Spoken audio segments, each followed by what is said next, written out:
आदरणीय मंच, गांधी जयंती के इस साप्ताहिक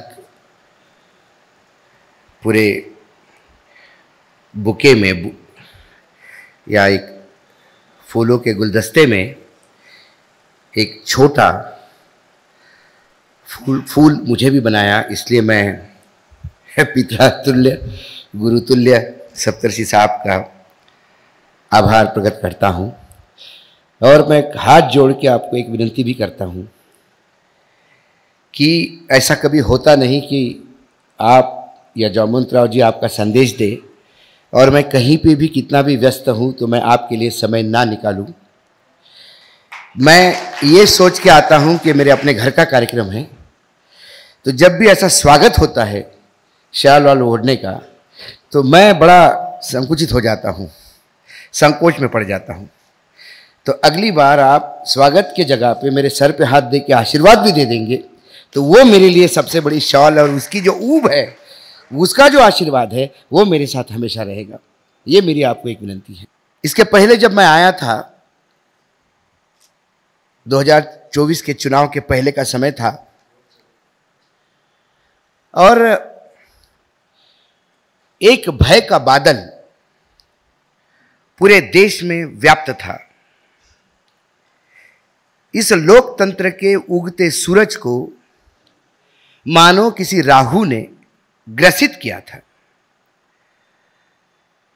और जब ग्रहण लगता है तो आवाजें आती है, दे दान छूटे गिरान, मतलब तू दान देगा तो ग्रहण छूटेगा।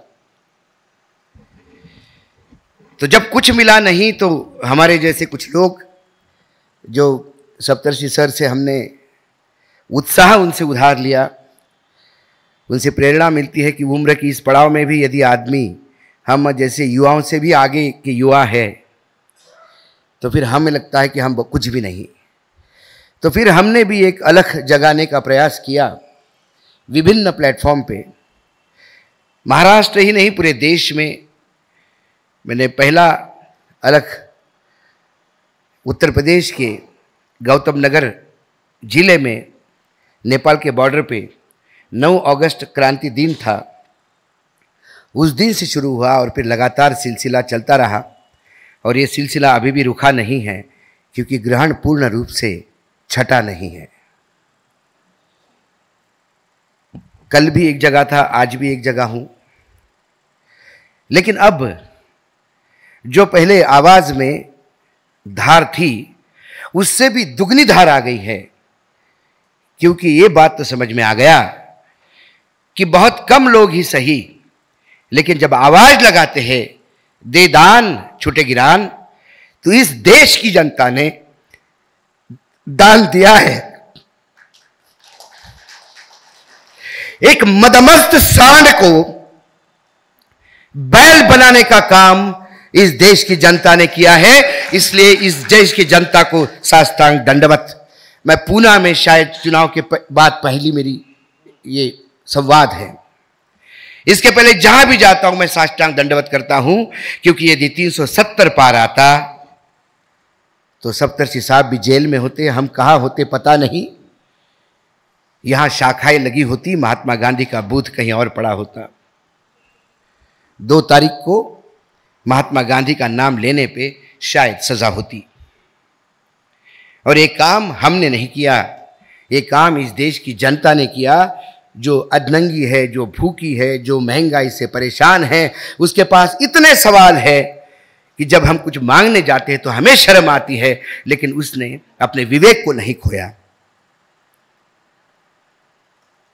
अभी भी चीज पूर्ण रूप से चेंज नहीं हुई है। मुझे याद है कि 2024 के निर्णय के आने के पश्चात नागपुर में एक ऐसी ही संगोष्ठी रखी गई थी। मुझे बुलाया गया था और इसका विषय था कि 2024 के बाद की दिल्ली में 2024 में क्या बदलाव आया। तो मैं भी पेशोपेश में था, क्योंकि अभी एक टेम्पो बनता है भाषण देने का, एक विषय को लेकर हम चलते हैं। अब तो नतीजे भी आ गए, अब हम किस दृष्टि से देखते हैं। तो एक भाजपा के बहुत वरिष्ठ नेता ने चुनाव के नतीजे आने के बाद उस रात को 4 तारीख को 2:30 बजे मुझे फोन किया, सो गए हो क्या? मैंने कहा नहीं। मराठी में बोल रहे थे। उन्होंने जो बोला मैं यहाँ शायद साझा नहीं कर पाया, लेकिन उससे मुझे आइडिया मिली कि 2024 के मायने क्या है। तो मैंने उद्बोधन का जो शुरुआत की, मैं वही आपको बताना चाहता हूं। मैंने कहा कि 2013-14 के बीच गुजरात के गिर के गाय ने एक बछड़े को जन्म दिया। हम लोगों का कहीं ना कहीं किसान परिवार से जुड़ाव है, कुछ लोग पुणे में बसे हैं लेकिन किसानों को जानते होंगे। गाय का बछड़ा जो होता है छोटा, बहुत प्यारा होता है। वो पूरे घर में घूमता है, कभी ये उधेड़ देता है, कभी इसको तोड़ता है, कभी उसको तोड़ता है, लेकिन कोई उसको मारता नहीं, डांटता नहीं, क्योंकि वो छोटा बच्चा प्रिय होता है। गाय का दूध निकालने के पहले मेरा किसान उस बछड़े को दूध पिलाता है और बचा हुआ दूध निकालता है। ये संस्कृति है हमारी। वो बछड़ा 5 साल का हो गया। गाय ने दूसरा बछड़ा नहीं दिया तो इसी बछड़े को लोग प्यार करते रहे। बछड़ा थोड़ा बड़ा हो गया और ज्यादा मस्ती बढ़ गई उसकी। बछड़ा 10 साल का हो गया, बछड़े को सींग फूट गए। अब बछड़ा मस्ती करते करते सींग मारने लगा। तो घर के बुजुर्ग ने रात में जब सब खाना खाने बैठे तो अपने बेटे को कहा कि बेटा, बछड़ा बड़ा हो गया है, इसके सींग भी फूट आए हैं, अब समय है कि इसको खेत के काम में लगाया जाए। अब इसको बैल बनाया जाए। बैल कैसे बनाते हैं आपको सबको पता है। वो जानवरों के डॉक्टर के पास ले जाते हैं, वो इसका इलाज करते हैं। ऐसा ही बछड़ा दिल्ली में आया 2024 में। ये जो वेटरनरी डॉक्टर है जनता, इन्हें उसका कैस्ट्रेशन करके उसको खेत के काम में लगा दिया। लेकिन बछड़ा थोड़ा सा शरारती तो था, जाति थोड़ी है बीच बीच में सींग इधर उधर करता है। तो हमारे विदर्भ में जो बैलों को पीछे से करते उसको पुरानी बोलते हैं। एक बांबू होता है और उसके आगे एक नुकीला किला होता है। वो बैल को लगाते से बैल औकात में आ जाता है। तो इस बैल के लिए 2 नुकीले किले लेके, डंडे लेके पीछे नानी खड़ी है, चंद्रबाबू नायडू और नीतीश कुमार। इसलिए जब वक्फ बोर्ड का बिल आया तो फिर पुरानी काम आ गई तो वापस हो गया।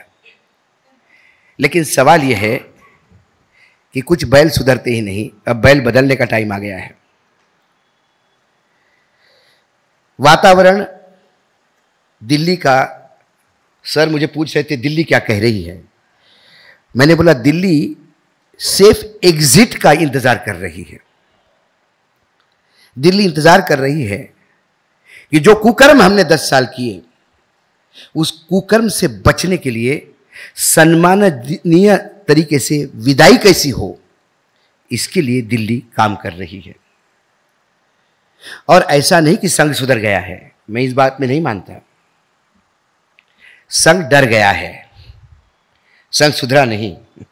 संघ डर गया है। उनको लगा कि ये हम पे भी राज करने के लिए कोई हमने पैदा किया, अब इसका इलाज करना है, इसलिए संघ एक्टिव है। मैं ये मानता नहीं कि संघ लोकतंत्र बचाने के लिए सामने आया और ये आया। संघ को रबर स्टैम्प चाहिए। जैसे मोदी ने सारे प्रदेश में एक लाइन से रबर स्टैम्प खड़े कर दिए मुख्यमंत्री के नाम पे। संगठन में लोग, चाहे पार्लियामेंट्री बोर्ड हो, सब जगह रबर स्टैम्प खड़े कर दिए। वैसे संघ को भी रबर स्टैम्प ही चाहिए था। ये बिच्छू निकला, हाथ को काटने लगा। तो प्रश्न वो है। लेकिन हमारी लड़ाई यहां तक नहीं खत्म होती। मुझे लगता है कि यदि हम गांधी जी के विचारों की बात करें, गांधी जयंती के उपलक्ष्य में बोल रहे हैं, कि वाकई हमें गांधी जयंती मनाने का अधिकार भी है कि नहीं है। यदि हम अपने आप में झांक के देखें तो क्या हम गांधी जी के सपने को तार तार होते हुए देख नहीं रहे थे? देश आजाद हो गया, गांधी जी शहीद हो गए,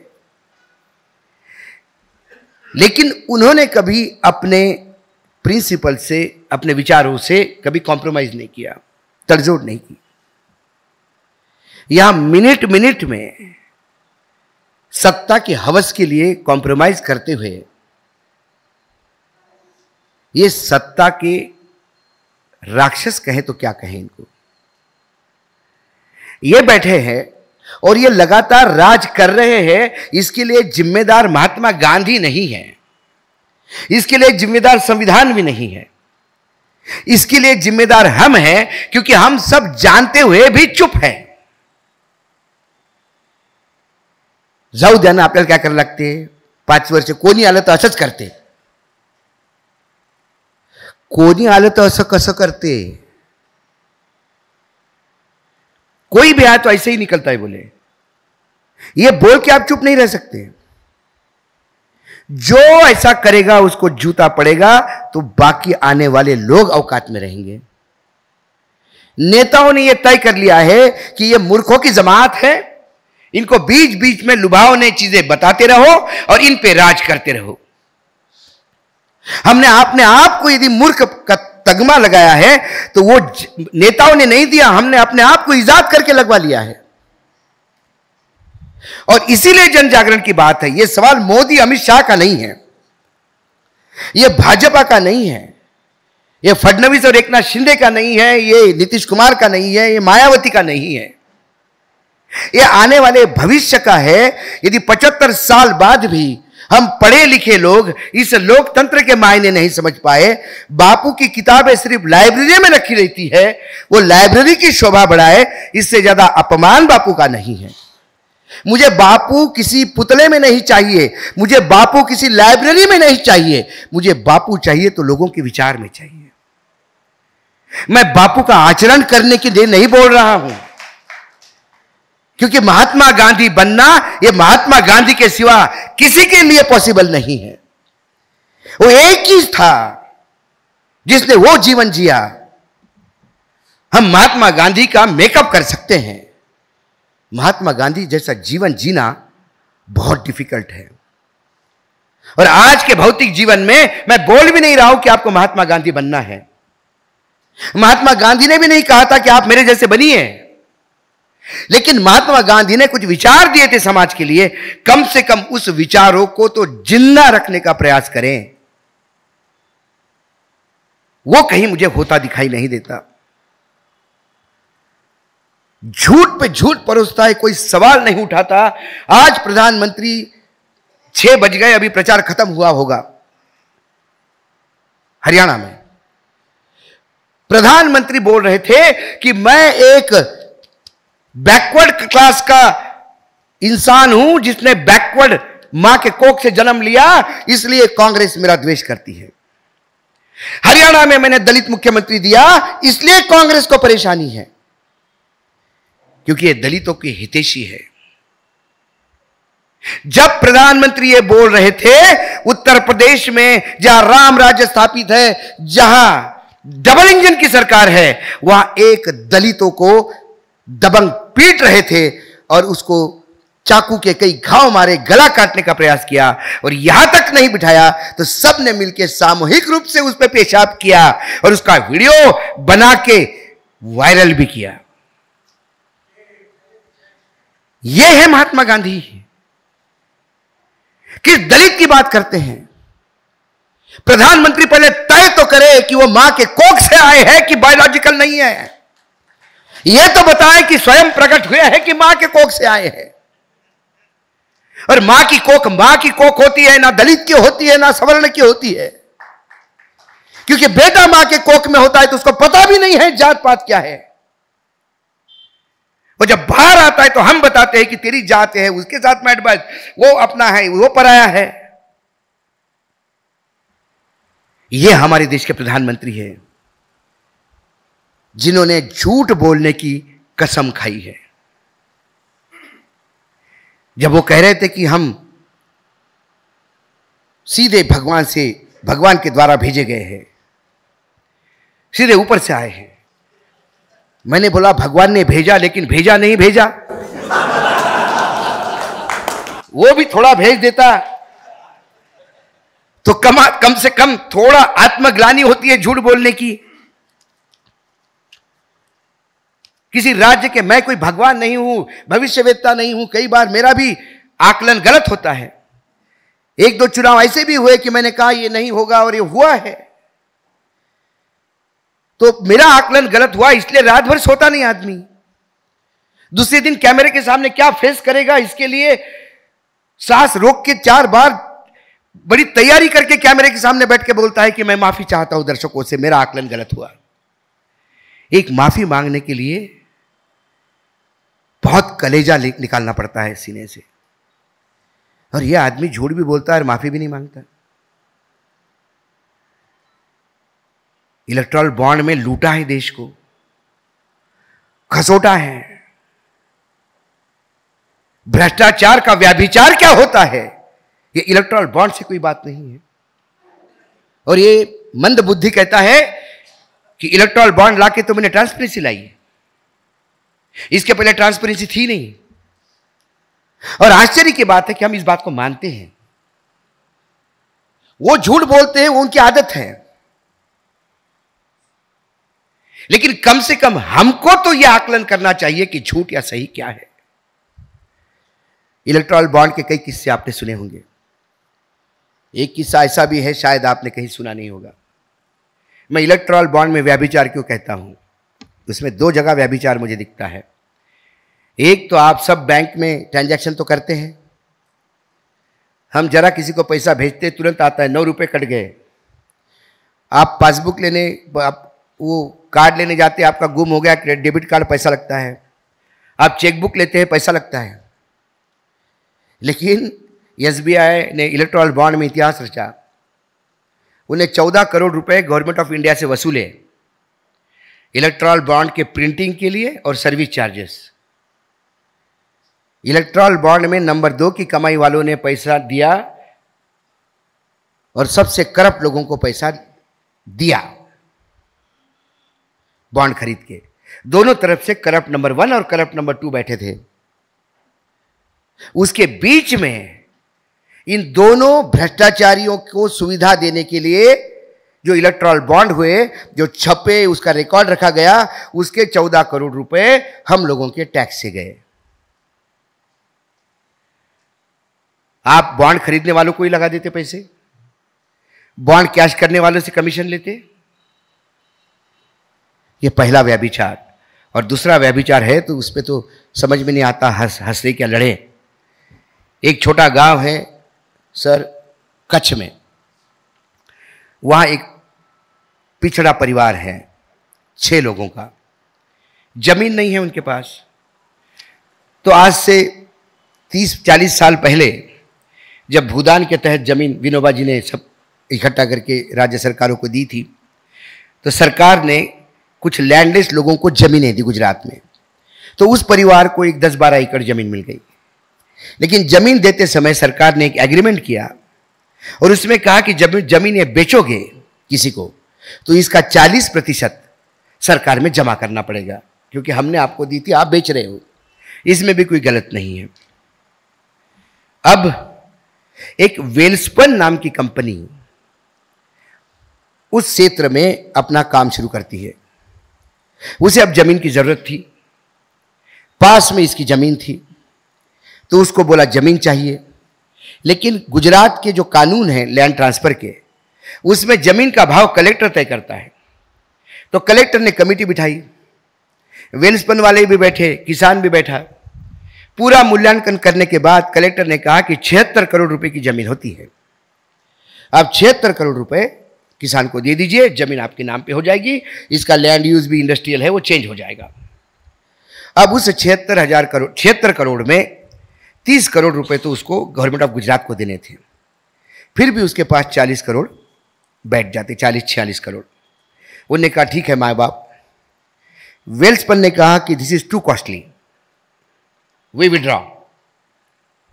कलेक्टर ने कहा ठीक है। वो खेती करने लगे। इस बात को 11 महीने हो गए। गुजरात का कानून यह भी कहता है कि जिस जमीन का वैल्यूएशन हो, उस जमीन का वैल्यूएशन सिर्फ 1 साल के लिए रहता है। 1 साल बाद फिर जमीन का सौदा करना है तो फिर कमेटी बैठेगी और नए तरीके से रेट तय होंगे। जमीनों के तो भाव बढ़ते हैं। अब वेल्सपन वालों को लगा कि आखिरी महीना बचा है, भाव बढ़ जाएंगे, तो उन्होंने एक डिप्टी कलेक्टर को सेट किया। डिप्टी कलेक्टर ने किसान को बुलाया और धमकाया, बोला ये जमीन है सरकार की, सरकार औद्योगिकरण के लिए जमीन ले लेगी फ्री में, 1 महीना बचा है आखिरी, जिस रेट में बोल रहा हूं उस रेट में बेच दे, तेरा भला हो जाएगा, नहीं तो 1 पैसा भी नहीं मिलेगा और जमीन भी जाएगी। अब डिप्टी कलेक्टर ऐसा बोल रहा है, किसान डर गया।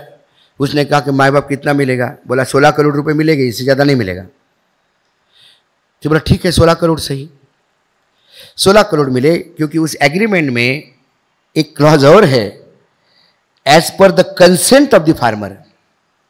यदि फार्मर खुद सस्ते में देना चाहता है तो फिर एक कमेटी लागू नहीं होगी।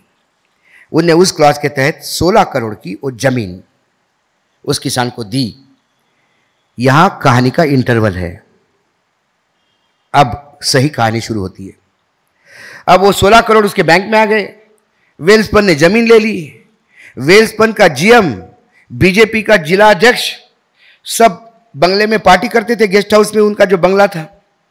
रोज किसान को बुला के ले जाते थे। दादा आई शू करे छे दादा, आओ। दादा भी चले गए।